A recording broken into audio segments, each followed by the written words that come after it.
All right, so we'll bring you out this way. Excuse me. We'll bring you out this way. Nothing. Just came to get some fresh air. Since I'm trying to find something to do. Right on. I'm glad we helped you out that last time. We looked better since we saw you last, man. So give us an update. Just keeping up with your guys' advice. Trying to stay out of trouble. Go to church. Trying to rehabilitate. That's right. There's been a lot of scandalous stuff going on here. Oh yeah. You've been seeing a lot of it going on firsthand? Yeah, a little bit, but it's not as bad as it used to be. What are you seeing that's really bad right now that's coming out? It's delinquency. What about that stuff they put on the aluminum foil? The meth. All the other stuff too. I don't know. It's getting better. People are discovering it, and it's not as bad as it used to be. Yeah. What do you think about from the last time we talked to right now? How's your life going for the better right now? It's going a lot better. I'm not too much influenced into doing bad stuff and gangs or delinquency, and the doors are finally opening up for me. I'm glad to hear that, man. You look a lot healthier since we talked to you last. You look a lot better, a lot more vibrant, you know? It's good. What's your plans right now for this week? What do you got going on? That's going to help you get off the streets. I probably stick with my family, help them out, get a new home. Yeah, that's good. So last time we spoke, you said there's a lot of scandalous stuff going on here. What's the most scandalous thing you ever seen happen out here? Probably someone getting robbed or beat up. A lot of people were looking out for you last time, man, and I know they're going to be happy to see you looking so great. You put on at least 10 pounds. Yeah. You know? Thank you. You feeling stronger? Yeah. Yeah? Are you fighting that demon? Yeah. Yeah, I know it probably calls you still, but you're doing your best, right? Yeah. Yeah. You got any kids? We didn't talk about that last time. Nah. Oh, that's a good thing, man. That's a good thing. All right. So when we talk about the streets, for these new type of streets, because we're about to hit this hurricane soon, what's some advice you can give to these kids out here to stay off this hurricane? Just stay at home, and when I come out, if you got something important to do,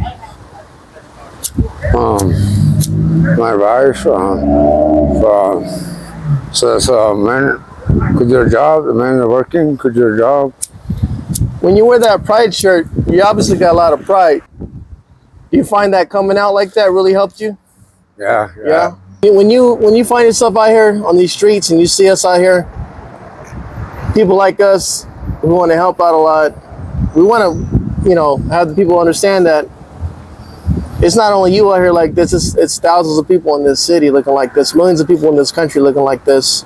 What's some advice you can give to somebody that's looking at this and saying, hey, what can I do to help? What can they do to help? Yeah, for what? Just helping out the poor, helping out the homeless.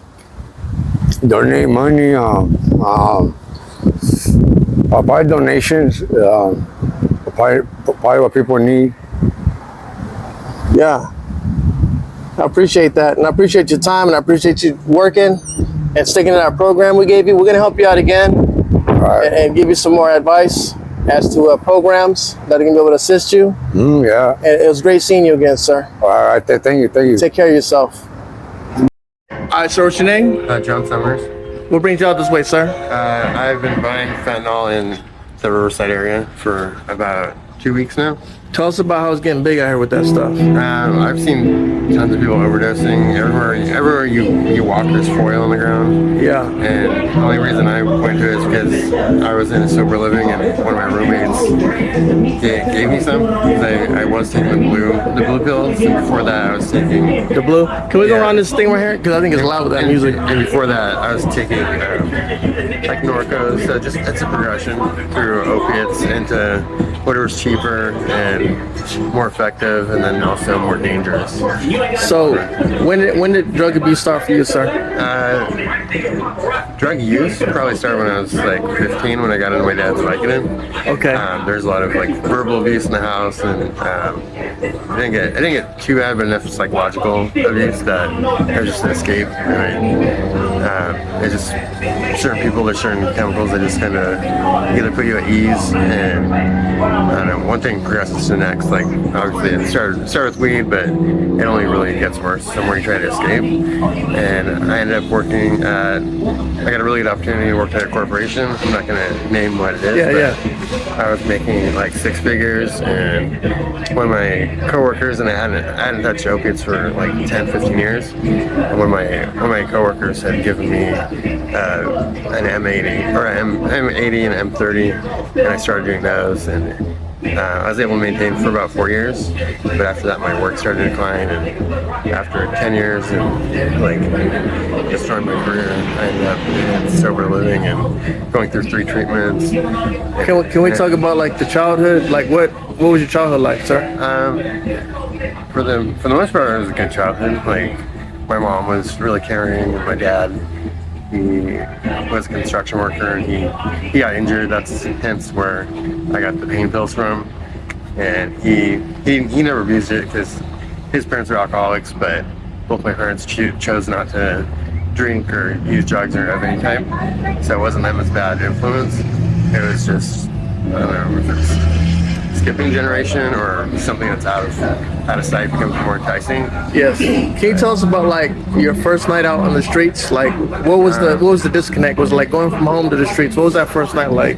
Well, I haven't really been on the streets except for like one night, and I was like, I mean, there's a lot of people here that have it really worse than I do. I have at least a place to stay. Not the best place, but I'm thankful to have a roof over my head still. But I know if I continue this road, it's not gonna last long. And I thought, oh, it'll be easy. I can just find somewhere to sleep. It's not like a movie. It's not like, I don't know.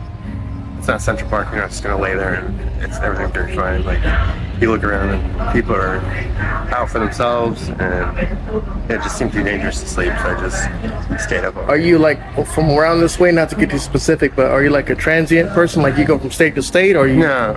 I've lived in California my whole Okay, life. that's your thing. Okay. Yeah. Okay. So, what message would you give to the kids out there that like, not only just like if you saw a child out here, instead of telling them to get off the streets, you probably have a better skill set to understanding what they're going through.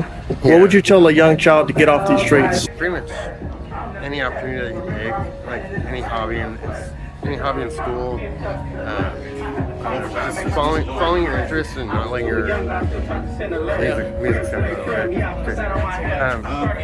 not just don't lose your dreams and trade it in for drugs, because that is kind of a make-believe reality, and that type of happiness doesn't even exist. And by the time you dive fully into it, there's nothing left.